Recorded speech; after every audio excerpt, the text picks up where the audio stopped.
네, 감사합니다.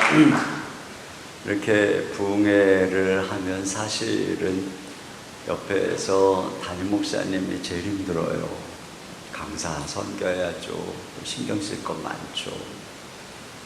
근데 우리 양 목사님 진짜 훌륭하세요. 우리 양 목사님을 통해서 여러분에게 그 활력과 생명이 막 흘러가는 것 같아요. 그래서 교회 전체에 활력이 넘치는 것 같고, 제가 장로님들하고도 이렇게 여러 번 이제 교제를 하면서 우리 장로님들도 막 에너지와 영적인 그 활력이 넘치는 것 같아요. 그래서 여러분 전체 안에 그런 분위기가 생동감 있지 않나 이런 생각이 들어요. 그래서 우리 담임 목사님 위해서도 한번 박수 한번 보내주세요.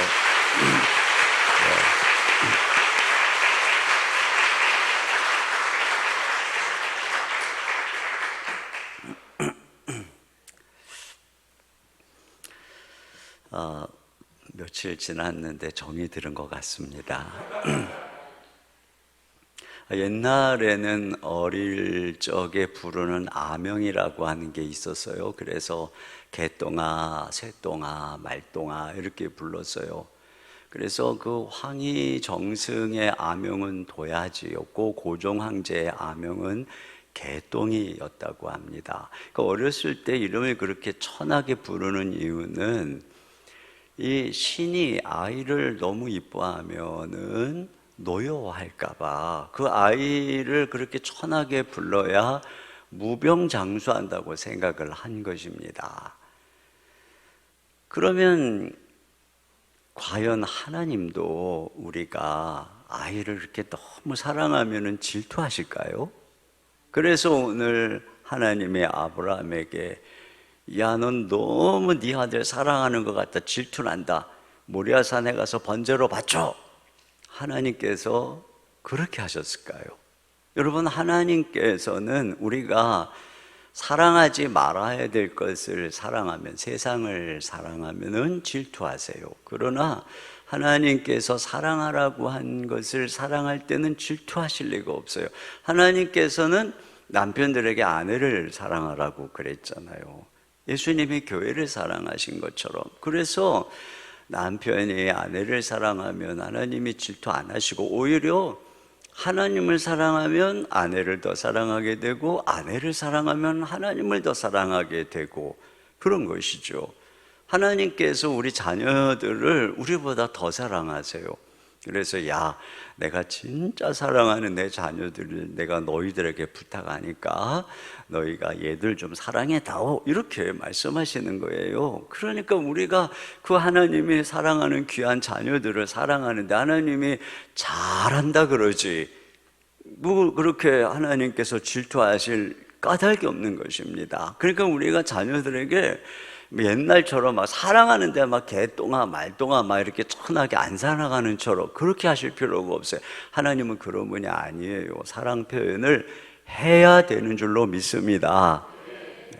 그런데 하나님께서는 우리가 사랑해야 될 것을 사랑할 때 한 가지 보는 게 있어요. 그게 뭐냐면은 네가 사랑하는 그 아들이 누구 거냐는 것이에요. 네가 사랑하는 그 아들이 네 거냐 내 거냐, 네가 사랑하는 네 남편이 네 거냐 내 거냐, 네가 사랑하는 그 기업이 네 거냐 내 거냐, 네가 사랑하는 그 교회가 네 거냐 내 거냐, 이걸 이제 주님께서 보시는 것이죠. 오늘 하나님께서는 여기에 굉장히 예민하세요. 그리고 오늘 시험의 아주 중요한 주제도 여기에 있습니다. 여러분, 하나님께서 아브라함에게 이삭을 주셨지만 이삭은 무자한 아브라함도 자식을 갖기를 원했겠지만 하나님의 소원이에요. 왜 그러냐면은 아니 자식이 없는 아브라함이 무슨 하늘의 별 같은 꿈을 꾸겠습니까? 지금 자식도 없는데 말이죠. 이삭을 통해서 하늘의 별처럼 큰 민족을 만들겠다고 한 것은 하나님의 꿈이에요. 그러니까 이삭은 하나님의 꿈을 품고 태어난 아들인 거죠. 아브라함의 소원이기 이전에 하나님의 꿈을 품은 아들이라고 하는 것을 알 수 있어요. 그런데 2절에 이렇게 돼 있어요. 내 아들 내 사랑하는 독자 이삭을 모리아산에 번제로 바쳐라. 내 아들 내 사랑하는 독자 이렇게 되어 있는데, 이게 원문에는 내 아들 내 사랑하는 내 독자, 그래서 이렇게 너라고 하는 이 말이 3번이나 반복돼서 이게 무슨 뉘앙스냐면은, 야, 너 네 거라고 생각하고 있지? 너 네 거라고 생각하고 있지? 그런 것 같아. 이런 의심이 있는 것이에요. 여기에 바로 시험이 있는 것이죠. 너 사랑하는 것까지는 좋은데 너 사랑이 지나쳐서 집착하는 거 아닌지 모르겠다. 지금 그런 뉘앙스인 거죠. 이때가 어느 때일까요? 이렇게 이 집착이 의심에 가는 이때가 언제냐면은 1절에 이렇게 나와 있어요. 그 일 후에 이렇게 되어 있어요. 근데 원문에 보면 그 일들 후에, 그 앞에 무슨 일이 있었느냐면은 먼저는 하갈과 이스마엘을 내보냈어요. 이 하갈하고 이스마엘 때문에 계속 가정에 분란이 일어났잖아요. 이제 가정이 편안해졌어요. 그리고 아비멜렉과 우물을 화친했어요. 이게 굉장히 그 기업의 중요한 부분인데 우물을 확보하게 된 거예요. 그러니까 경제적으로 안정이 된 거죠. 가정이 편안해졌고 경제가 안정이 되었고 이삭은 무럭무럭 자라서 청소년기가 되었어요. 그러니까 아브라함이 지금 너무 행복할 때예요.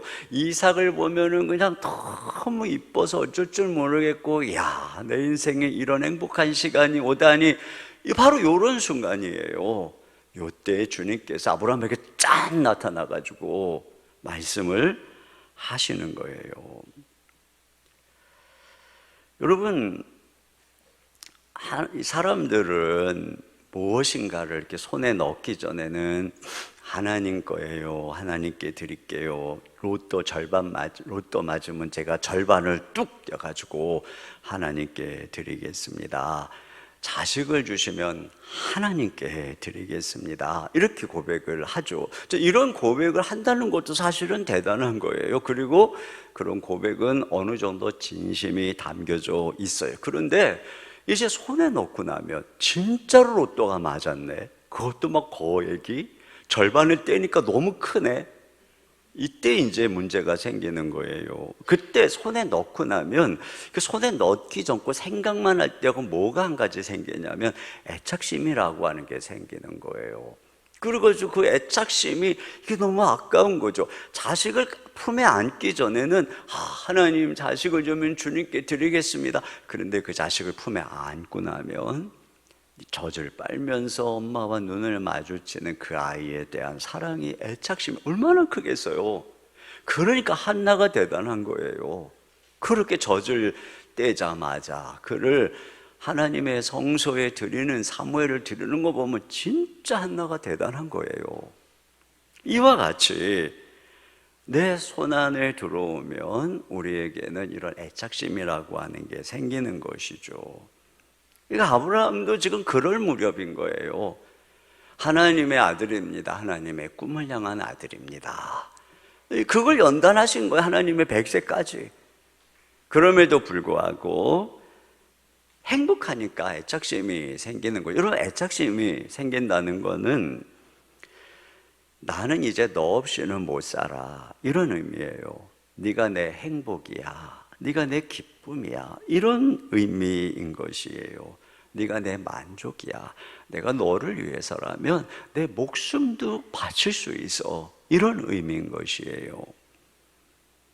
그런데 우리가 누구에게든 자녀에게든 이런 애착심을 가지잖아요. 그러면 상대가 불행해져요. 내가 상대방에게 애착심을 가진다는 것은 상대방을 내가 붙잡아 두려는 거예요. 나의 행복을 위해서. 그러면 그 상대방은 그 순간부터 자유를 빼앗기는 거예요. 또 애착심은 네가 내 기쁨이고 네가 내 만족이야, 이렇게 하는 것은 하나님만이 우리의 기쁨이 되고 하나님만이 우리의 만족이 되는데, 그걸 상대방의 얻기 위해 네가 내 하나님이 되줘, 이런 거거든요. 그러니까 상대방이 불행해지는 거예요. 내가 애착심을 가지는 순간부터 애착의 대상이 되는 상대방은 불행해지는 거예요. 여기 참 재밌는 것이 이 음성을 아브라함이 들을 때가 이삭이 청소년기 대략 한 16, 17세 정도로 추정을 합니다. 그런데 재미있는 건요, 바로 앞에 하갈이 낳은 이스마엘을 내보내라 할 때도 대략 이스마엘이 16, 17세쯤 될 때입니다. 왜 하나님께서 이스마엘도 그때쯤 되니까 내보내라 그러시고, 이삭도 그 나이쯤 되니까 너 번제로 저 모리아산에 가서 바쳐라 이렇게 얘기할까? 제가 이걸 이렇게 묵상할 때 사실 그때의 우리 아이들의 나이가 고즈음을 지나가고 있어요. 새 아이가 고즈음을 지나가고 있어요. 그때가 청소년기잖아요. 그때가 한참 사춘기 때잖아요.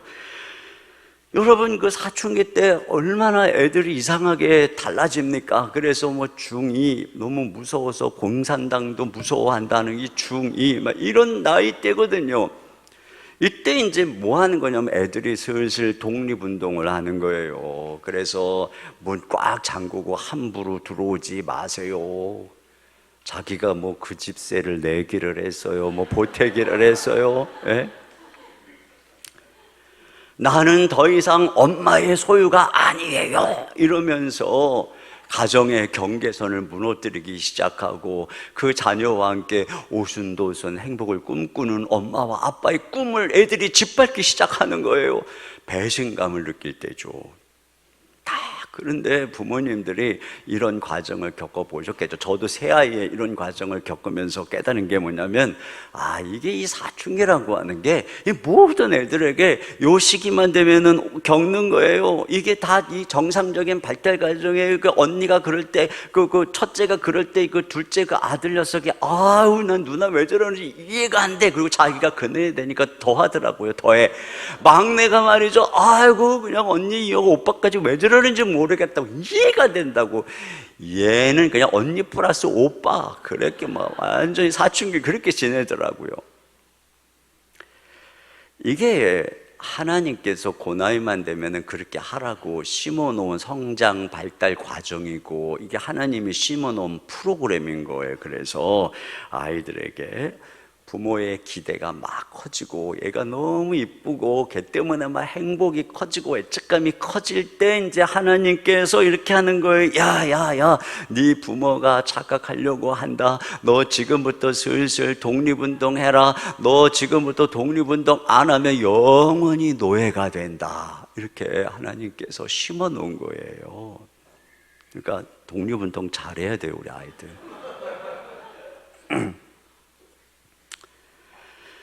그러면서 하나님께서 그렇게 아이들이 사춘기 때 반항하고 가시처럼 찌를 때, 그때 하나님 말씀하시는 거예요. 네 거 아니다. 이 아이에게는 나의 꿈이 있다. 이 아이에게는 이 아이만의 삶이 있다. 너 꿈 깨라. 이거예요. 여러분, 근데 이것이 자녀만 그런 것이 아닙니다. 저는 목회를 하다가 교회가 아름답게 성장하다가 이 교회에 대한 애착심이 커지고, 그러면 말이에요, 어느 순간에 이 교회가 가시가 돼서 나를 막 찔러요. 너무너무 괴롭게. 그때 주님이 저에게 말씀하는 거죠. 너 꿈 깨라. 이거 네 거 아니다. 이렇게 주님이 저에게 말씀하시는 거예요. 무엇이든 그래요. 사업을 해도 내가 그 사업에 내 미래와 보장을 두려고 슬금슬금 하면 어느 순간에 사업이 흔들리기 시작합니다. 꼬이기 시작합니다. 주님 말씀하는 거죠. 꿈 깨라. 내가 건강을 이제는 뭐 이제 좀 즐기면서 뭐 세계 여행도 좀 하면서 뭐 이러면서 건강을 내 것이라고 생각할 때에 내 몸을 그때 건강검진했더니 큰 병원 한번 가보셔야 되겠습니다. 네 거 아니다. 그러시는 거예요.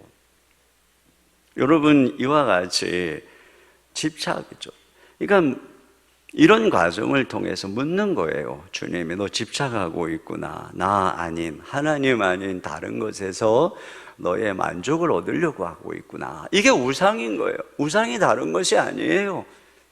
그래서 여러분, 성경에 보면은 이스라엘 백성들이 우상을 숭배하는 가나안 족속을 쫓아내지 않으면 그들이 너희들이 옆구리에 가시가 될 것이다, 이렇게 얘기를 하잖아요. 무엇이든지 자꾸 그것이 내 안에 집착이 과도해지잖아요. 그러면 그게 가시가 됩니다. 가시가 되는 것이죠. 자, 이럴 때 우리가 어떻게 해야 되느냐? 오늘 주님께서 아브라함에게 뭐라고 하냐면은 내 아들을 모리아산에 가서 번제로 드려라 이렇게 얘기하는데, 여러분 번제로 드리는 것은 어떻게 하는 것이냐면은 아브라함이 이삭을 데리고 가는데 이삭의 등에는 이제 나무를 쥐고, 그리고 아브라함의 한 손에는 칼을, 한 손에는 불을 들고 올라갑니다. 그러면 어떻게 하는 것이냐? 번제에 쓸 나무를 쫙 제단 위에 벌려놓고 그 위에다가 이삭을 번제로 드릴 대상을 딱 해서 꽁꽁 묶고 칼로 목에 숨통을 딱 끊고 사지를 쫙쫙 절단하고 배를 쫙 가르고 모든 내장을 딱 꺼내서 벌려놓고 칼로 각을 착착착착착착 떠갖고 쫙 벌려놓은 다음에 불로 홀라당 태우는 거, 이게 바로 번제로 드리는 겁니다. 네 아들, 네 사랑하는 네 독자를 이와 같이 드리라는 거예요.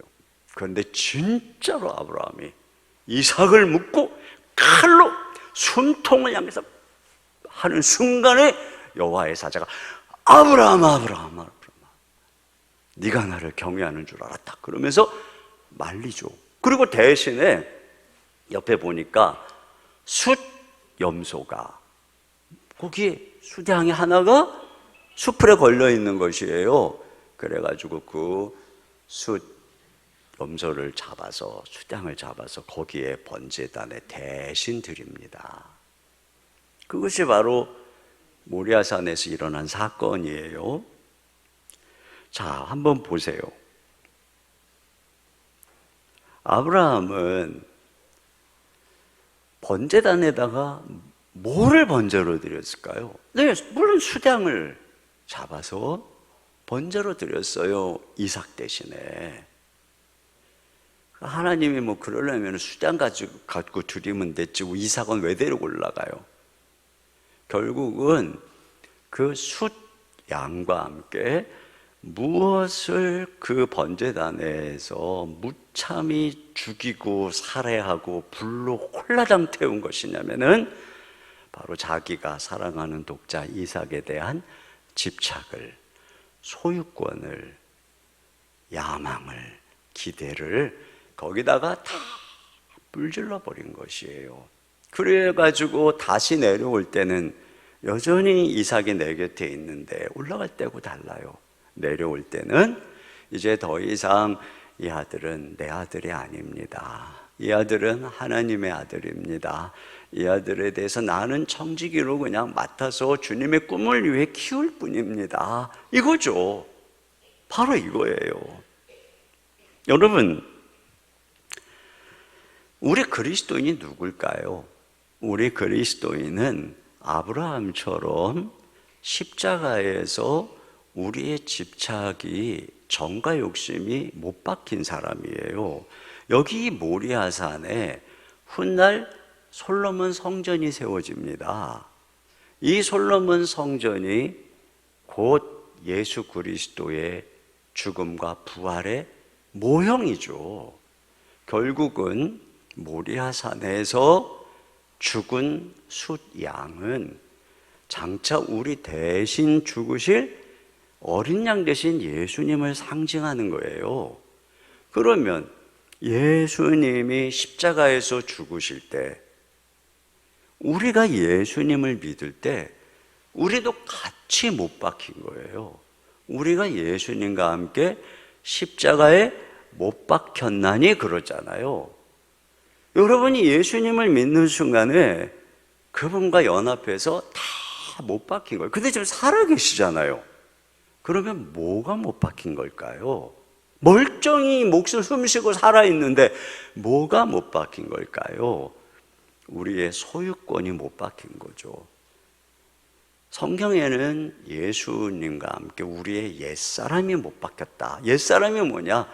내 인생은 내 거요, 내가 하나님이고 내가 주인이요 하는 게 옛사람이거든요. 그러니까 우리가 예수님을 믿을 때 내 소유권이 못 바뀐 것이고, 내 정과 욕심이 못 바뀐 것이고, 내 집착이 못 바뀐 것입니다. 그래서 이제 더 이상 내가 산 것이 아니라 내 안에 그리스도가 사십니다.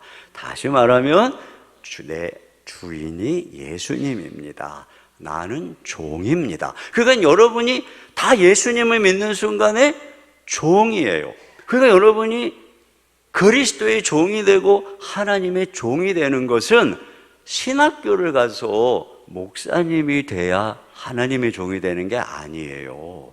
내가 이제 이번 부흥의 은혜를 받고 선교사로 헌신합니다, 이렇게 할 때 하나님의 종이 되는 게 아니에요.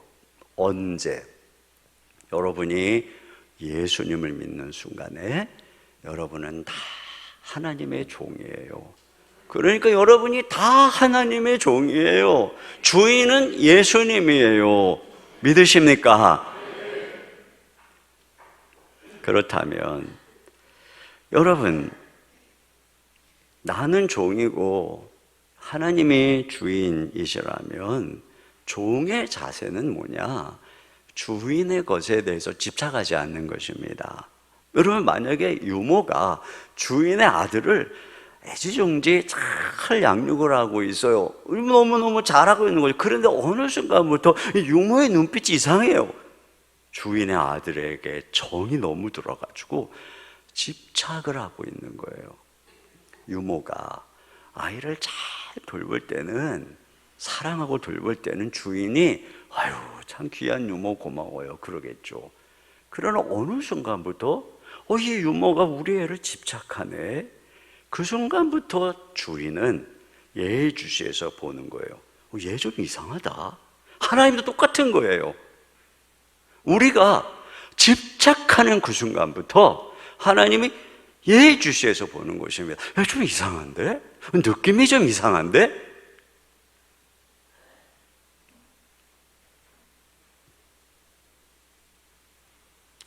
여러분, 하나님이 이걸 진짜 중요하게 보세요. 그런 면에서 그리스도인으로서 우리가 가져야 되는 태도는 뭐냐면, 날마다 이 집착을 못 박는 것입니다. 내 것이라고 생각하는 마음, 내 마음대로, 내 고집대로 해야 된다는 마음, 내 뜻대로 해야 된다는 마음을 날마다 못 박는 것입니다. 이것이 우리가 예수님을 따라가면서 종으로서, 청지기로서 가져야 되는 가장 중요한 마음이에요. 제가 제자훈련을 하는데, 제자훈련 하다 보면 이제 여제자반이었는데 서로 이렇게 기도 제목을 나누잖아요. 근데 어느 한 집사님이 첫날부터 남편에 대한 기도 제목을 나누는데, 자기 남편은 경상도 남자고 막 무뚝뚝하고 애정 표현도 못하고 뭐 쪼꼬저쪼 막 이렇게 나누더라고요. 그 다음 주에도 또 와가지고 우리 남편은 그냥 뭐 쪼꼬저쪼 그 다음 주에도 또 뭐 하고 나서 또 핵심은 또 우리 남편은 뭐 쪼꼬저쪼 6개월이 지났는데도 우리 남편은 뭐 이러는 거예요. 그래서 제가 어느 날 이거 싫어합니다. 정색을 하고 그 집사님한테 얘기했어요. 집사님, 제가 집사님 남편 잘 알죠. 왜냐하면 작년에 집사님 남편하고 제가 제자훈련을 했기 때문이에요. 집사님 남편은 저하고 제자훈련을 했어요. 많은 남편들이 교회도 잘 안 나오고 그냥 왔다 갔다 하는데, 그래도 집사님 남편은 제자훈련까지 하고 그래도 교회도 신실하게 나오고 참 그런 분 아니에요? 그랬더니 그렇대요. 그런 식으로. 그러면 그래도 집사님 남편은 참 제가 볼 때도 괜찮은 분 아니에요? 그렇대요. 그래서 제가 이렇게 얘기했어요. 집사님, 내가 이렇게 얘기하는 거 화내지 말고 한번 진지하게 들어봐요. 집사님 남편하고 집사님 말고 다른 여자가 살아도 집사님처럼 그렇게 불만이 많을까? 이렇게 질문했어요. 분위기 싸해졌습니다. 내가 보니 집사님은 아빠가 진짜 자상한 분이에요. 그래서 어려서부터 우리 공주 이뻐하고 사랑받고 그렇게 자랐죠. 진짜 그러면서 그런 사랑 속에 칭찬받고 자라다가 이 경상도 남자를 만났는데, 아마 부산 남자인 것 같아요. 부산 남자를 만난 것 같은데, 예? 뭐도 빽하고 뭐 이 감정 표현 뭐 이런 것도 잘 못하고, 그러니까 아마 집사님 아빠하고 비교해 볼 때 남편에게 이게 불만이 많고 아무리 얘기해도 남편이 바뀌지 않고, 그러니까 집사님 지금 그래서 저 화가 난 거고, 늘 그 기도 제목을 내놓고 지금 남편 좀 바뀌길 지금 바라고 있는데 6개월 동안 잘 안 바뀌고, 그러니까 지금 집사님 그러는 거 아니냐고 가만히 있더라고요. 네, 집사님, 우리가 예수님의 제자가 된다는 게 뭘까? 우리가 예수님의 제자가 되면 내가 기도를 하면 상대가 다 내 원하는 대로 바뀌는 걸까요? 아니면 내 기대와 내 집착과 내 고집을 십자가에 못 박고 상대방을 있는 모습 그대로 받아들일 줄 아는 사람이 되는 걸까요? 답은 아시죠? 여러분, 우리가 항상 내 기대대로 누구를 바꾸려고 하니까 이렇게 부흥회를 와도 새벽 기도를 와도 하나님 제발 그 인간 좀 변화시켜 주시옵소서 이렇게 기도를 하는데 안 바뀌거든요. 그러니까 안 바뀌니까 부흥회 끝나고 집에 가면 더 열받는 거예요. 더 열받는 거예요. 새벽 기도하고 안 바뀌니까 더 열받는 거예요. 이 집에 올 때도 게임하고 있던 애가 저야 우리 애 그 집에 가는데 여전히 게임하고 있으니 막 화가 나가지고 말이죠. 은혜 받고 왔는데 화가 나가지고 뒤통수 그냥 팍. 그러니까 뭐 애가 그러는 거죠. 엄마는 교회만 갔다 오면 마귀 할멈이 된다고 말이죠. 이게 왜 그러냐면 우리가 항상 신앙을, 물론 우리가 그런 기도를 할 수 있지만 기본적으로 하나님께서 어떤 분이에요? 우리를 있는 모습 그대로 받아주시는 분이잖아요. 첫날에도 말씀을 드렸잖아요. 그게 우리 주님이 우리에게 주시는 은혜라면 우리도 먼저 하나님, 제가 정말 그 남편을, 이 아이를 있는 모습 그대로 받아들일 수 있게 해주세요. 정말 그 모습 제가 너무 받아들이기 힘들지만 주님, 제가 그렇게 할 수 있는 힘과 능력을 주세요. 이렇게 기도를 해보세요. 이게 바로 짊어지겠다는 기도라고 그랬잖아요. 이게 바로 내가 그 한계를 뛰어넘는 그 상황에, 그 일에 합당한 능력을 주세요. 내가 그 인간을 용서하고 사랑할 능력을 주세요. 이런 기도는 100% 하나님이 들어주신다고 그랬잖아요. 여러분, 그렇게 기도하고 딱 집에 갔더니 아니나 다를까 여전히 게임을 하고 있는 거죠. 그때 순간 주님이 마음속에 긍휼의 마음을 주시는 거예요. 야, 아침부터 지금까지 밥이나 제대로 먹고 제가 저 게임을 하고 있는 것일까? 참 측은하기도 하고, 그래도 정말 집중력 하나는 참 끝내준다, 뭐 이런 생각도 들고, 그러니까 그 주방에 가서 뭐 음료수라도 갖다 놓고 얘 먹으면서 해라 이러니까 애가 갑자기 와, 우리 엄마가 교회 갔다 오더니 드디어 천사가 됐네. 이거 마음의 변화가 그때서부터 일어나는 거거든요. 여성 기독교 작가 중에 조이스 마이어라고 하는 분이 있는데 엄청 똑똑한 여자입니다. 그래서 너무 똑똑하니까 이 남편이 주눅이 들어서 살아요. 또 조이스 마이어는 자기는 막 유명 인사에 똑똑한데 남편을 하고 비교해 보면 답답한 거예요. 그러니까 이 아내가, 이 조이스 마이어가 남편에게 주로 하는 얘기는 좀 변화되라, 시시콜콜 잔소리를 주로 하고 있었어요. 그러나 이 잔소리는 절대로 남편을 변화시키지 못합니다. 여러분, 이거 꼭 아셔야 돼요. 절대로. 뭐 어떤 분은 그래도 이 집안이 내가 잔소리를 했으니까 이만했지, 우리 어머니가 항상 하는 말이에요. 그러나 여러분, 잔소리는 절대로 사람을 변화시키지 못합니다. 저는 확신합니다. 우리 어머님이 잔소리만 하지 않았다면 우리 아버지는 벌써 변화됐을 거예요. 그러나 변화되시지 않은 채 천국 가셨어요. 왜? 끝까지 잔소리를 하셨기 때문에. 이분이 어느 순간에 하나님의 말씀 보다가 깨달았어요. 하나님이 이렇게 얘기를 하더래요. 너 남편을 변화시키려고 하지 말고 있는 모습 그대로 받아들이고 있는 모습 그대로 남편을 누려라. 주님이 이렇게 말씀해요. 그러니까 이 똑똑한 사람들은 사람 말을 잘 안 듣는데 주님 말씀은 잘 들어요. 참 이런 게 있어요. 주님이 딱 말씀하시니까 그래서 남편을 있는 모습 그대로 이상한 모습으로 잠을 자면 야, 저렇게도 잘 수 있구나. 코를 골면 참 박자도 잘 맞추는구나. 뭐 이러면서 이제 남편이 있는 모습 그대로 받아들이고 즐기기 시작을 한 거예요. 그러다 보니까는 남편이 너무너무 재미있더래요. 그러니까 어느 순간부터 이 아내가 잔소리도 안 하고 자기를 보고 싱긋이 웃고 이상 뭐 있는 모습 그대로 있으니까 남편이 쑥스러워 가지고 그때서부터 오히려 변화되기 시작하더라는 거예요. 이게 남자예요, 이게. 그 변화되려고 하는데 딱 말하는 순간 안 되는 거예요. 저기다가 차를 대려고 하는데 옆에서 아내가 저기다 대! 하는 순간 옆으로 가는 거예요.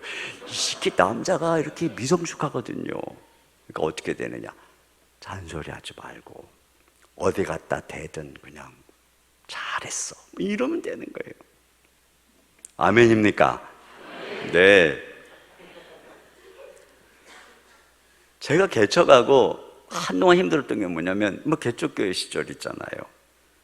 그러면 이제 같이 끝나고 나면 밥도 먹고 막 그러거든요. 조금 전에 예배 드리고 이제 같이 막 밥 먹고 그러면 여기저기서 이제 막 이런저런 얘기하는데 저쪽 테이블에서 막 목사님 설교가 어떻고 저떻고 막 이런 얘기를 하는 거예요. 그래서 야, 조금 전에 들었던 내 설교가 좋았다고 저렇게 얘기를 하는가 보다. 어디 귀를 기울여 보니까 내 설교가 아니고 주중에 들었던 인터넷의 어느 목사님, 분당에 이응 리을교회 거기 이응 치읓 시은 목사님, 그분 설교가 너무 좋았다면 이런 얘기를 하고 있는 거예요. 내 친구인데 말이죠.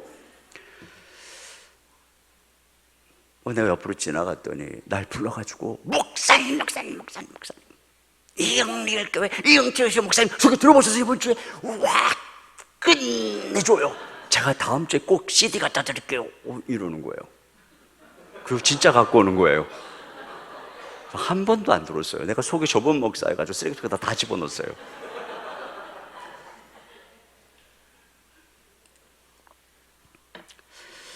정말 개척 때 어느 훌륭한 목사님 얘기를 하면 그렇게 상처가 될 수가 없어요.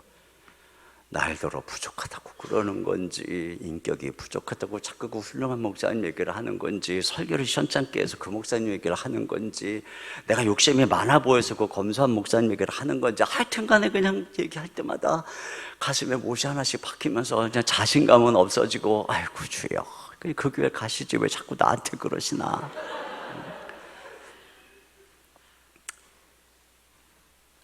진짜 제가 참다가 교인 수가 한 1000명쯤 넘어갈 때, 이제는 내가 좀 못 얘기해도 아유 저 목사님 교회 작다고 열등감 때문에 절에 하는 말 안 한 것 같은 때쯤에서 제가 얘기했어요.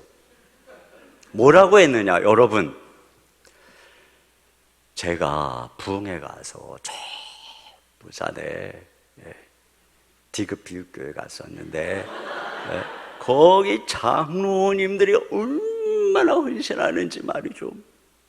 거기 권사님들이 얼마나 헌신하는지, 집을 팔아서 막 교회다가 주대주고 목사님한테 막 자주 사드리고, 우와, 거기 성도들 막 엄청납니다. 내가 부흥회 갔다 와서 이런 얘기하면 기분 좋으시겠습니까? 네, 그랬어요. 그랬더니 이렇게 웃더라고, 이렇게 웃더라고. 그래서 제가 그랬어요. 우리 피차, 우리 피차, 이런 얘기 하지 맙시다. 나도 다른 장로님 어떻고 다른 권사님 어떻고 이런 얘기 안 할 테니까 여러분도 나한테 자꾸 다른 훌륭한 목사님 얘기하지 마세요. 차라리 그립으로 가시든지. 난 그렇게 나는 그렇게 훌륭한 목사 못 되니까 저한테는 자꾸 옆에 엄친 비교하는 엄마처럼 되지 마시고 그냥 좀 사랑해 주세요. 저 주눅 들어요. 제가 이런 얘기를 몇 번을 했어요. 그래서 이제 우리 교회 성도들은 내 앞에서 딴 목사님 절대 얘기 안 해요.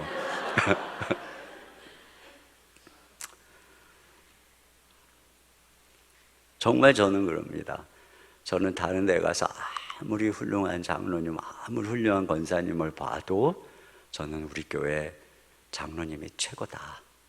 우리 교회 권사님들이 최고다. 저는 항상 그렇게 생각합니다. 저는 아예 그렇게 하기로 그냥 결심을 했습니다. 뭐 다른 교회 성도들이 뭐 어떻고 저떻고 뭐 그냥 다 하나님의 성도지만 하여튼 간에 뭐 저는 그렇게 생각하기로 작정을 했습니다.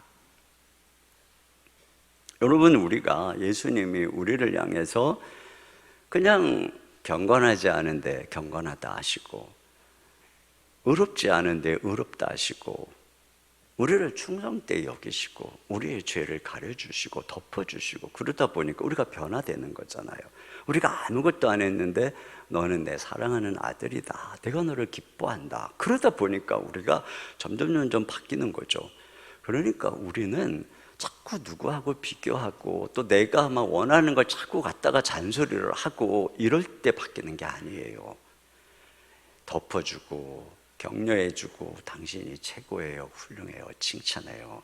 그래서 은은 풀무불로 도가니로 연단하는데 사람은 칭찬으로 연단하느니라, 이렇게 되어 있어요. 사람은 이렇게 하는 거예요. 자, 그런데 내가 그렇게 하려니 뭔가 마음에 안 드는 구석이 있다. 그럴 때 자꾸 바꾸려고 하는 것이 아니라 어떻게 돼요? 주님, 제 안에 아직도 내 고집이 살아있습니다. 내 집착이 살아있습니다. 내 뜻대로 하려고 하는 옛사람이 꿈틀거립니다. 주님, 이것 좀 못 받게 해주세요. 여러분, 이것이 우리가 날마다 드려야 되는 기도예요. 저는요, 이런 게 굉장히 심한 사람이었어요. 그래서 어떻게든 성도들을 바꿔보려고 끊임없이 애쓰던 사람이었고, 그런데 하나님께서 저를 정말 저하고 성격이 다른, 제가 엊그제 말했던 김윤종 목사님하고 큰순 모임이라고 하는 것을 무려 10년 동안 매주 금요일마다 목사님들하고 함께 하면서 나하고 너무너무 다른, 정말 이게 MBTI가 완전히 다른, 저는 한번 얘기하면 끝까지 지켜야 되는, 이분들은 그 ENFP여가지고 말이죠, 얘기해놓고 막 뒤돌아 밥 먹다가 계획을 바꾸고 막 이런 스타일의 분들이어가지고, 이 사람들이 막 이럴 수가 있는, 이렇게 신망이 없는 사람들이 말이죠. 제가 그렇게 판단했던 사람이에요. 그래가지고 그 모임에서 저를 보면 이놈 목사만 오면 아주 긴장감이 뭐 어떡할지 모르겠어 이랬단 말이죠. 근데 제가 거기서 처음에 저는요, 그 모임에 갔다가 나중에 실망해가지고 안 가려고 그랬어요. 그런데 하나님이, 제가 큐티를 하는데 예수님이 복종했다고 하는, 죽기까지 복종하셨다고 그랬잖아요. 주님이 저한테 그러셨어요. 너 복종을 배워라.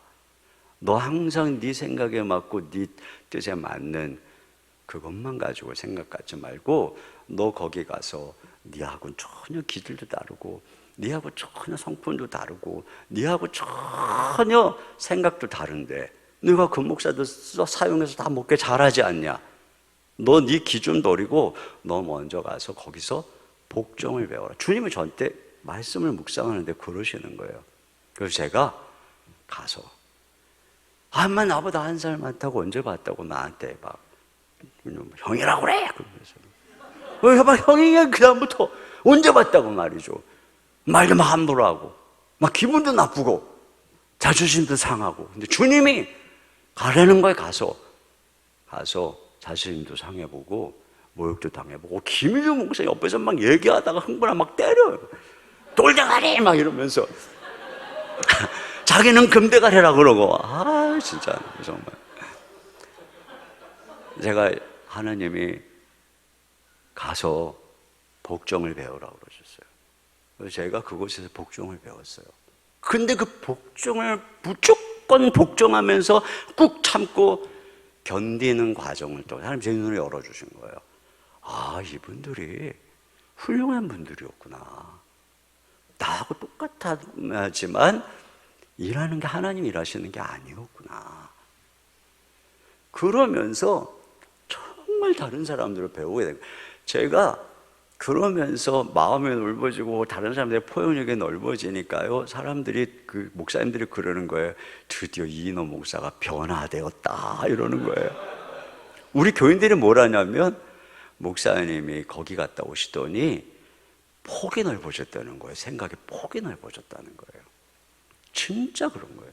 그리고 거기서 함께 있었던 분들이 동역자가 돼서 이번에 이 보험과 도시 또 로잔 대회, 이런 한국교회를 섬기는 데 아주 친밀한 이러한 그 팀워크를 가지고 섬길 수 있는 이런 기회를 주신 거예요. 이게 중요한 거예요. 그러니까 내 기대, 내 고집 이거 가지고 있으면 하나님 앞에 여러분 우리가 크게 쓰임을 받기가 어려운 것이죠. 그래서 우리가 항상 이 기도를 해야 돼요. 저도 저라고 왜 교회 목회하다 보면 내 마음에 안 들고 힘든 사람 왜 없겠어요? 근데 제가 그럴 때 하나님 저 사람 변화시켜 주세요, 이 기도 하나님 절대 안 들어주시더라고요. 결국은 하나님께서 그분을 내 옆에 두신 이유가 있는 줄 믿습니다. 주님께서는 정말 우연이 없습니다. 주님, 제가 포용하고 받아들일 능력을 주세요. 그분과 함께 동역할 수 있는 힘을 주세요. 이 기도를 주님이 들어주시는 거예요. 그래서 저는 지난 21년에 저의 목회는 누군가를 변화시키는 목회가 아니고, 물론 하나님이 변화시키죠. 제가 변화되는 과정이었어요. 자, 이렇게 집착을 끄는 거죠.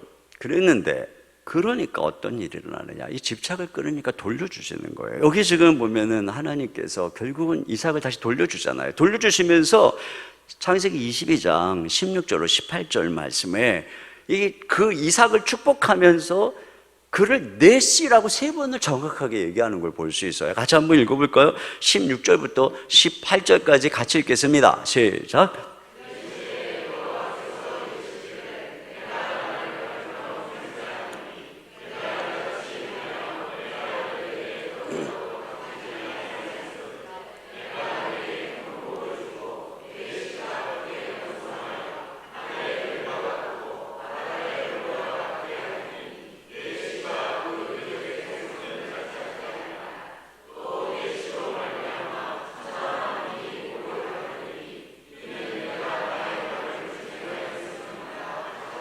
네, 여기 그러니까 내 씨라고 하면서 축복을 하고 있죠. 그러니까 하나님께 모든 집착을 버리고 번제로 하나님께 드렸더니 결국은 하나님께서 그 소유권을 드렸더니 주님이 내 씨라고 도로 맡기시는 것을 볼 수가 있습니다. 제가 이 말씀을 묵상하다가 생각난 것이 파인애플 스토리라고 하는 이야기예요.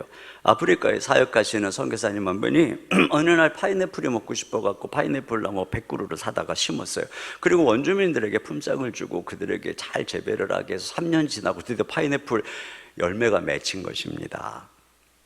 그래서 이제 맛 좀 봐야 되겠다 하고 파인애플 나무에 갔더니 이거 가지고 먹을 만한 거를 원주민들이 다 따가버린 거예요. 그래서 그 사람들 불러다가 너는 이거 왜 따가냐 그랬더니 우리가 키웠으니까 우리가 따가죠 이러는 거예요. 이게 말도 안 되는 소리를 하는 거예요. 그래가지고 그러면 안 된다, 그래도 따가요. 그래서 저도 철조망을 넘어서 따가는 거예요.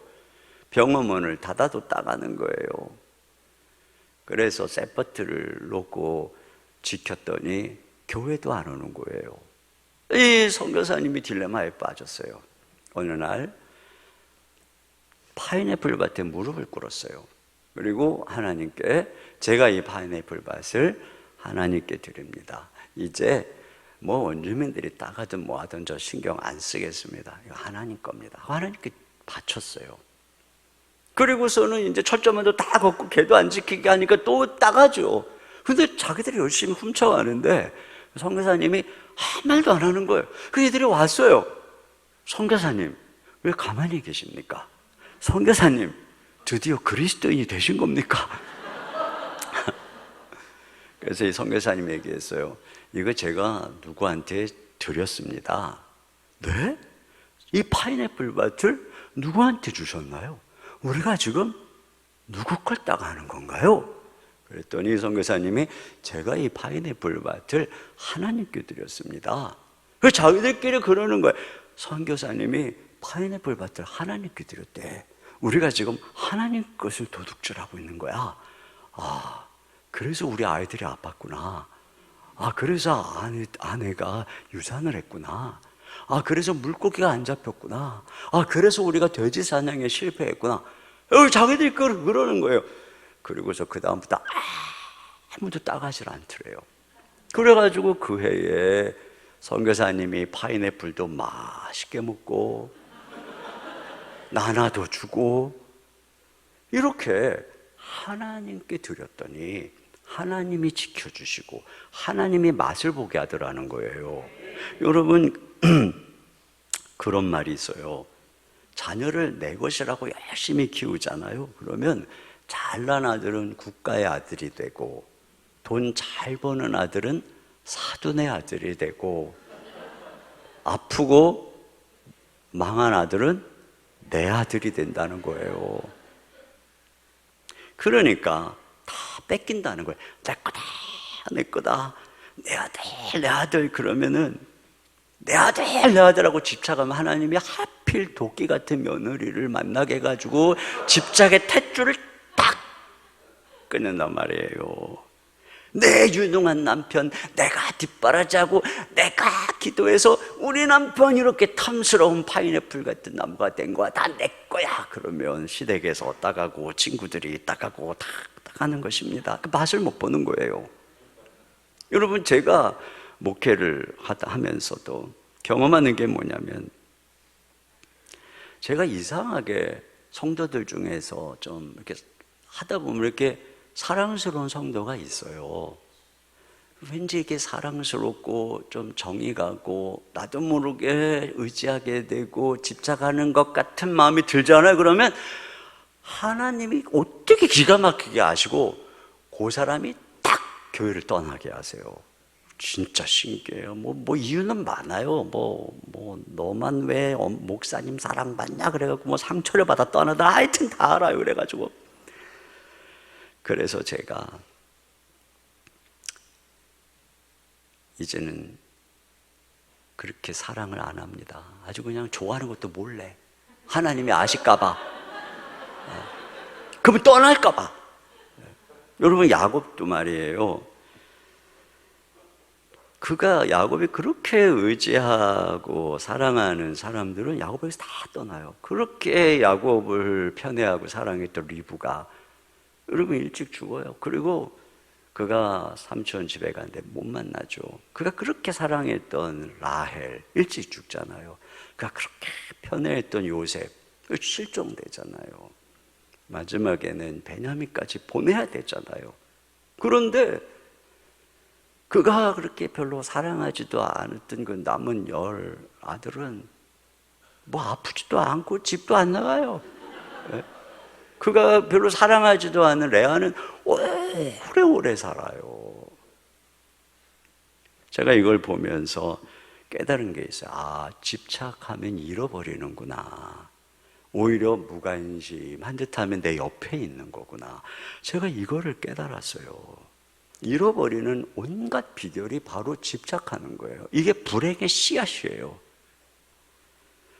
저의 큰딸이 대학을 입학하면서 그때 마침 제가 이제 교회에서 한 3개월 정도 이제 첫 안식월을 맞았는데 또 아내는 우리 아이들이 다 이제 고등학생이니까 제가 이제 이 딸만 데리고 둘이 한 달 동안 유럽 배낭여행을 갔어요. 그래도 아빠하고 배낭여행을 참 따라와 준 게 정말 감사했죠. 근데 저는 얘하고 한 달 동안 배낭여행을 제 기대가 뭐였냐면은 내가 우리 성도들만 제자 훈련하느라고 애를 썼고 우리 아이들은 그러지 못했으니 얘하고 같이 지내는 한 달 동안 매일 큐티하고 길을 걸으면서 하나님 말씀을 나누고 그러면서 이 한 달 동안 이 아이를 철저히 제자 훈련을 시키리라는 기대를 품고 갔어요. 근데 그 기대는 딱 3일 만에 산산조각 무너지고 이 아이는 아빠 나한테 관심 꺼. 딸은 저의 간섭을 싫어했고 과도한 관심도 싫어했어요. 제가 그 딸하고 여행을 하면서 느낀 것은 아이를 마음껏 사랑하는 것도 어릴 때 얘기구나. 이제 아이가 어느 정도 크면은 사랑도 거리를 둬야 되는 것이고 관심도 거리를 둬야 되는 것이구나.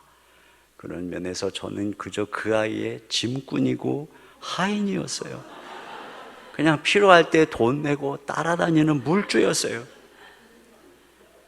급기야 저는 3일 정도 지나면서 우리 딸하고 온 것을 후회하기 시작했습니다.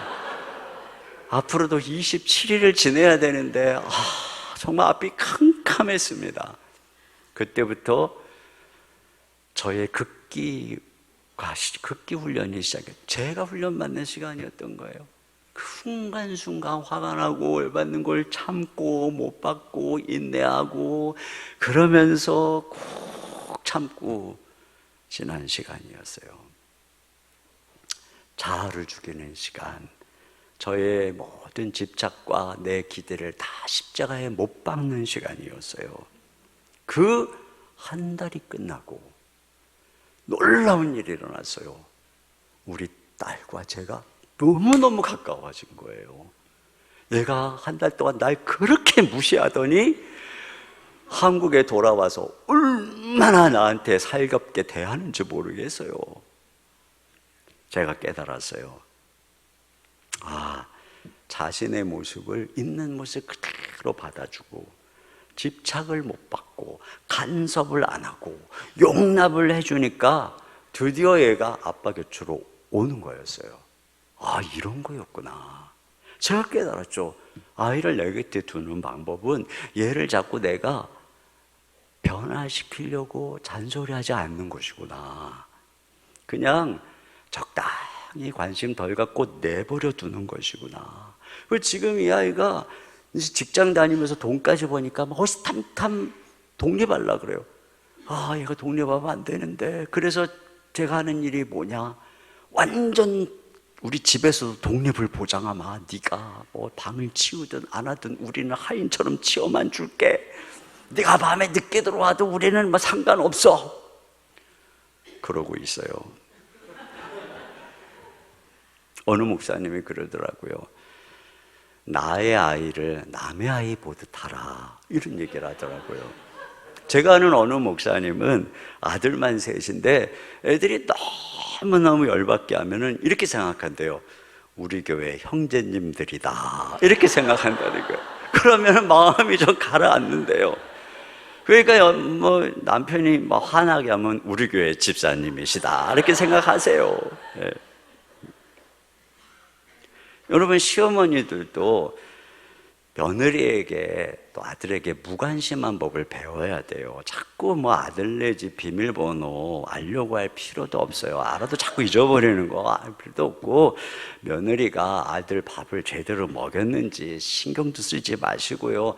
청소를 하고 사는지 돼지 우리간처럼 하고 사는지 그냥 관심을 딱 끊으세요. 자기들끼리 어디를 갔는지 나 모르게 어디 놀러 이런 거 섭섭해하지 마시고 여러분들 맨날 교회 다니면서 바쁘게 놀러 다니세요. 시어머님들은 그러죠. 내가 그래도 가서 청소도 해주고 도와주는데 이것들이 공은 모르고 그런다고 막 이러는데, 시어머니들 뭐를 알아야 되냐면 며느리들은 깨끗한 집보다 자유와 독립을 원하는 거예요. 그걸 아셔야 돼요. 그러니까 어머님이 와서 깨끗하게 치워주는 것보다 돼지우리간 같아도 자유, 독립, 주권 침해 받지 않는 나만의 공간, 이걸 원하는 거예요. 여러분, 이것만 딱 보장해 주잖아요. 그러면 며느리는 시어머니를 존경하게 돼 있어요. 우리 어머님이 항상 우리 동생네 가가지고 그냥 그 집이 그냥 돼지 우리간처럼 하고 살았단 말이죠. 제가 그렇게 하지 마시라고 했는데 제가 맨날 그러거든요. 그 동생인데 그 원하는 거 어머니의 그 손길 그 청소가 아니에요. 어머니 자유예요. 자유, 독립이에요. 독립. 자꾸 주권 침해하지 마세요. 냅두세요. 근데 그게 안 되는가 봐요. 참, 정말. 여러분, 그래야 내 옆에 있는 거예요. 그래야 내 옆에 있는 거예요. 성경에 부부는 연합해서 한 몸이 되라고 했어요. 왜냐하면 함께 유업을 이어갈 자니까. 그러나 부모가 자녀하고 연합하라는 말은 없어요. 부모는 자녀하고 연합하면 안 돼요. 부모의 사랑은 자녀를 빨리 키워서 떠나보내는 사랑이에요. 그래서 로마인 이야기를 쓴 시오노 나나미는, 이분은 그리스도인도 아닌데도 불구하고 뭐라 그랬느냐면은, 부모의 사랑은 연인의 사랑과 달라야 한다.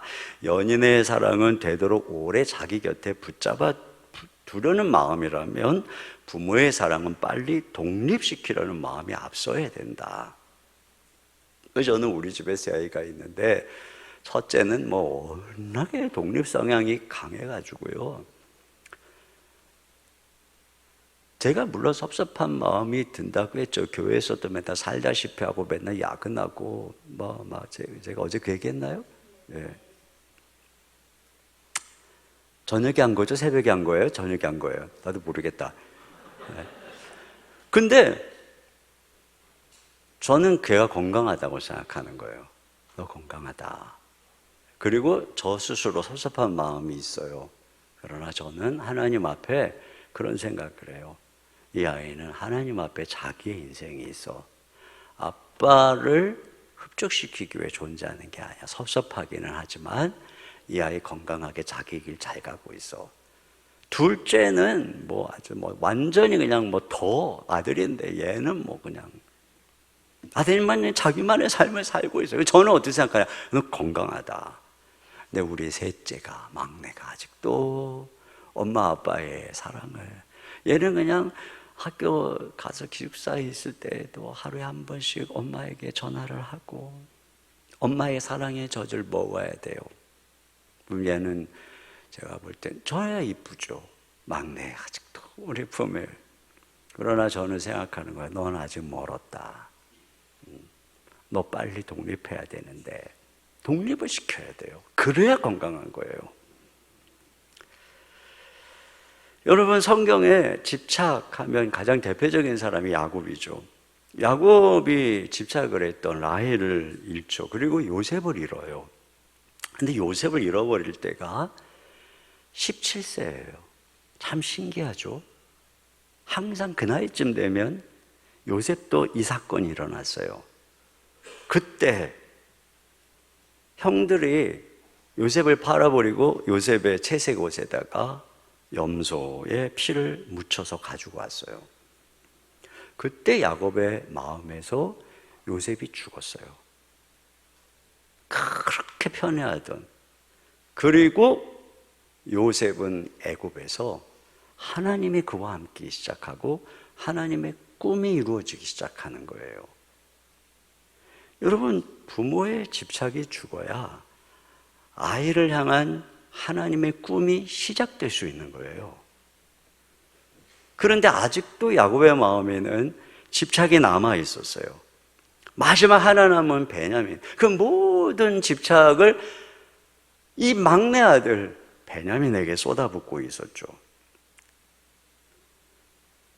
그래서 성경이 뭐라 그러냐면은 창세기 44장 30절 한번 다 같이 읽어보겠습니다. 시작.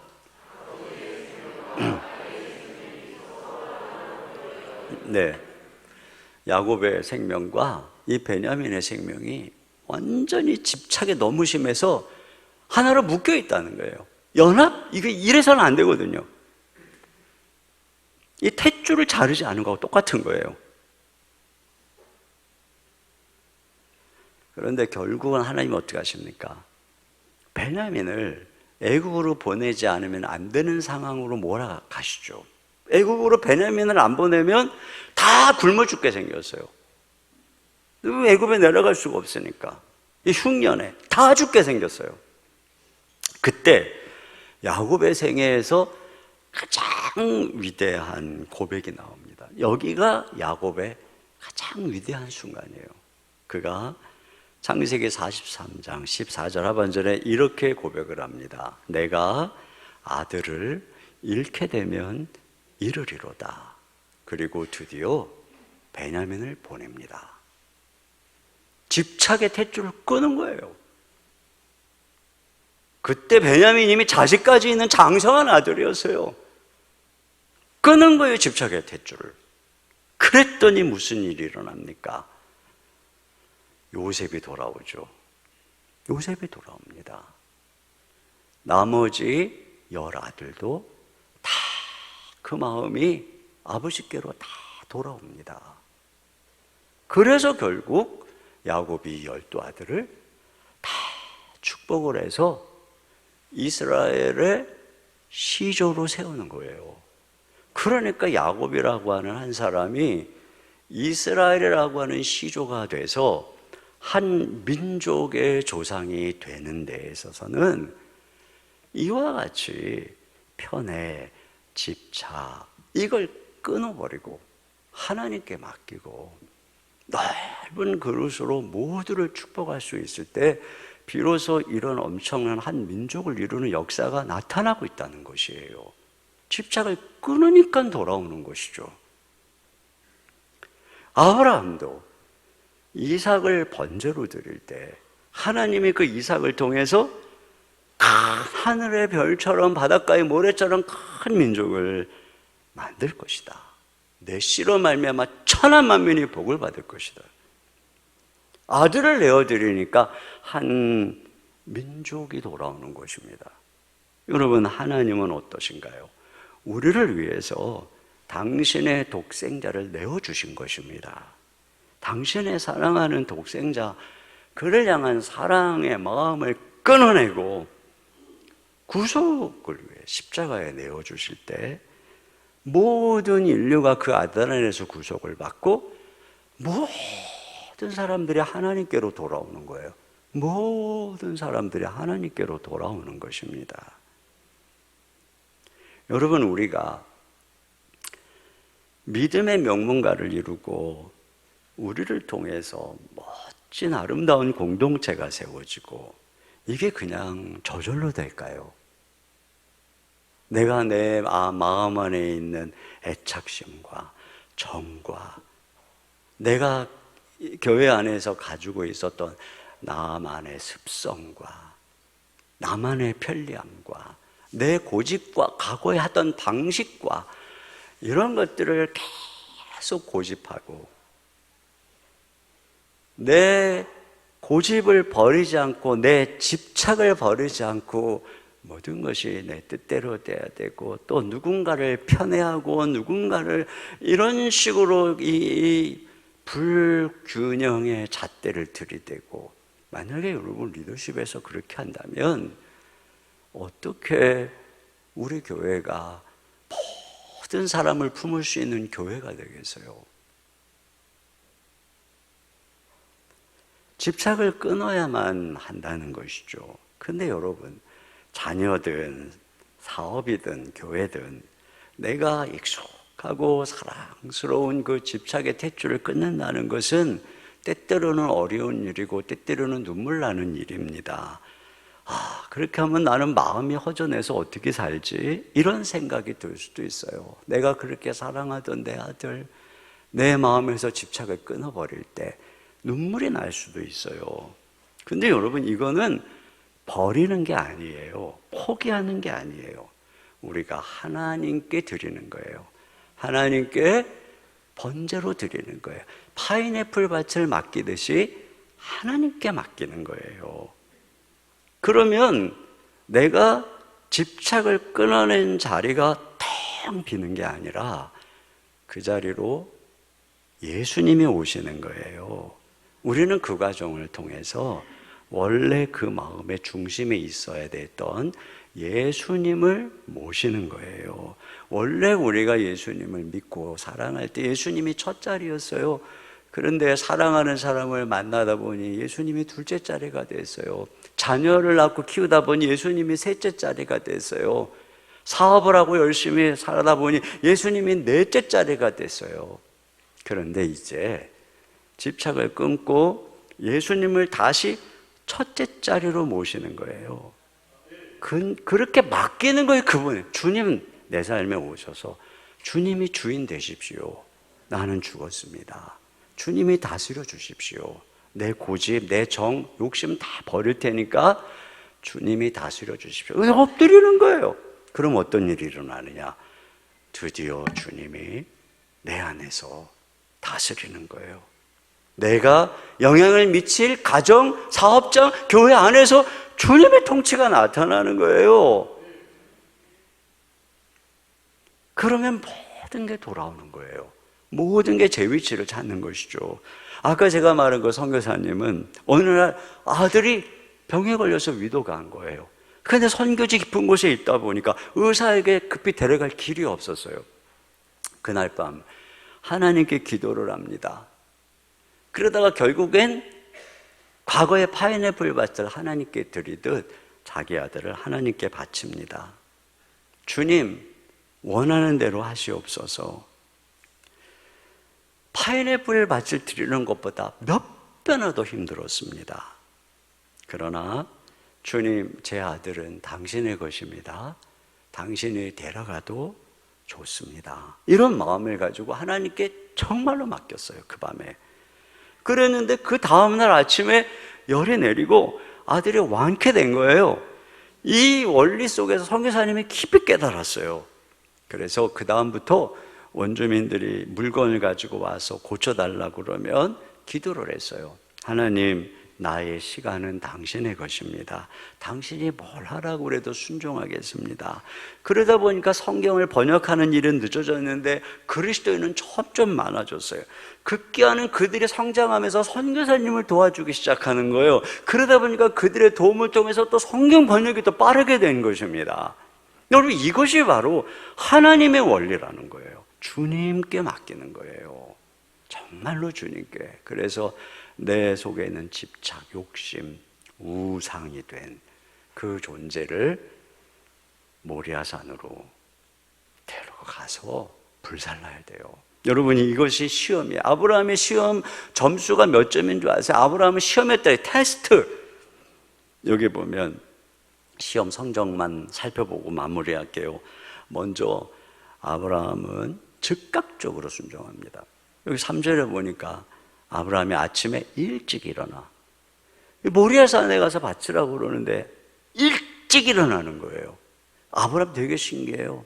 이스마엘 내보내라 그럴 때도 일찍 아이를 데리고 갑니다.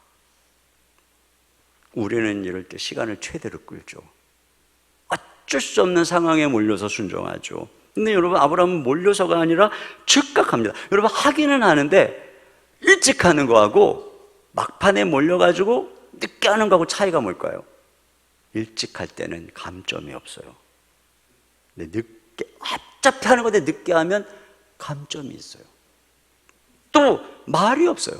이 보면은 하나님, 이게 뭔 일입니까? 주실 때는 언제고 예를 번제를 드리라고 인신제사가 말이나 됩니까? 막 얼마나 할 말이 많아요. 아무 말이 없어요. 그 순종은 말없이 하는 거예요. 어차피 순종하는데 말을 막 투덜투덜하는 사람과 말없이 하는 차이가 뭐예요? 말을 할수록 감점이 되는 거예요. 또 내키지 않는데 부지런히 가는 거예요. 지금 그 모리아산까지 거리가 69.8km입니다. 여기 부에사바에 있는데 해발 300m인데 이 모리아산 해발 800m 계속 올라가는 길이에요. 근데 지금 이 나이 많은 노인이 거기를 3일 만에 갔다는 것은 엄청 부지런히 간 거예요. 지금 뭐 상 받으러 갑니까 지금? 이거 보세요. 우리는 막 정말 나한테 뽀대나는 순종은 막 기쁨을 하는데 나한테 저런 일을 시키시다니 그럴 땐 잘 안 하거든요. 여러분, 순종은 내가 좋아하는 일이나 때로는 내가 싫어하는 일이나 하나님 앞에 순종해야 되는 것이에요. 그것이 바로 내가 나를 못 받고 주님을 따라가는 것이죠. 그때 이 점수가 만점이 되는 거예요. 또 이 종들을 두고 종들 같이 가거든요. 두고 자기하고 아들만 올라갑니다. 여러분, 같이 올라가면 말릴 수도 있잖아요. 원천 차단. 나 같으면 같이 올라갈 것 같은데 원천 차단. 이게 뭐예요? 진짜로 순종하겠다는 거예요. 순종하는 척하는 게 아니라 정말로 순종하겠다는 거죠. 아브라함의 시험 점수는 100점입니다. 100점. 정말로 순종한 것이죠. 이것이 우리 믿음의 조상 아브라함의 순종이고 예수님께서 보여주신 순종인 것입니다. 십자가의 못 박히기까지. 이것이 우리가 가야 될 길입니다. 베드로에게 네가 젊어서는 네 마음대로 갔지만 늙어서는 사람들이 너를 띠띠고 네가 원치 않는 곳으로 데리고 갈 것이다. 결국은 그가 십자가에 매달려 죽을 것에 대해서 말씀하신 것이죠. 우리가 점점 예수님을 닮아가고 따라간다는 것은 이것입니다. 내가 원치 않는 길을 가는 것입니다. 나를 십자가에 날마다 못 박고, 그리고 점점 저 천성을 향해서 나아가는 것입니다. 결론입니다. 여러분, 우리도 아브라함처럼 모리아산으로 올라가야 합니다. 여러분이 지금 집착하고 있는 것은 무엇인가요? 여러분의 독자 이삭은 누구인가요? 하나님 대신 거기서 또는 그에게서 행복과 만족을 얻으려고 하는 그 대상은 누구인가요? 그것 때문에 행복하고 혹이 그가 잘못될까 봐 두려워하고 근심하고 노심초사하는 것은 무엇인가요? 거기에 여러분의 집착이 있어요. 주님께서 지금 그것을 모리아산으로 데리고 오라는 것입니다. 번제로 드려라. 나한테 맡겨라. 주님께 맡겨야 안전합니다. 여러분이 아무리 노심초사하고 집착해봐야 잃어버리는 것입니다. 주님께 맡기세요. 다 맡기세요. 그러면 주님이 여러분의 주가 되셔서 가장 아름답게 인도해 주실 줄 믿습니다. 사업도 다 주님께 맡기세요. 자녀도 다 주님께 맡기세요. 주의 몸된 교회를 섬길 때에도 아무리 작은 일이어도 다 주님께 맡기고 나의 자아를 못 박으세요. 그럴 때 돌아오는 거예요. 여러분이 못 박으면 박을수록 커지는 거예요. 그릇이 넓어지는 거예요. 그래서 하나님이 저 위로부터 주시는 그릇이 커지는 거예요. 우리 동부교회 그릇이 넓어지는 거예요. 누가 봐도 담을 수 있는 그릇이 되는 것입니다. 이런 은혜가 함께 하시기를 주님의 이름으로 축원합니다. 하나님 아버지 감사합니다. 우리는 끊임없이 집착하고 세상의 것, 또 내 주변의 많은 것들을 내 뜻대로 내 기대대로 하고자 할 때가 얼마나 많은지 모릅니다. 그러나 그것이 잃어버리는 길임을 알게 해주시고 우리 주님 앞에 무릎을 꿇고 내 기대를 못 받고 내 집착을 못 받고 온전히 우리 주님을 내 인생의 중심에 모시고 주님 뜻대로 주님 앞에 무릎 꿇고 걸어갈 때 주님께서 다스리고 통치하고 그때의 모든 질서가 잡히고 모든 것들이 제자리로 돌아오고 떠났던 자들이 돌아오는 그런 놀라운 역사가 일어날 줄로 믿습니다. 우리 안에 우리는 죽고 예수님만 살아 역사하여 주시옵소서.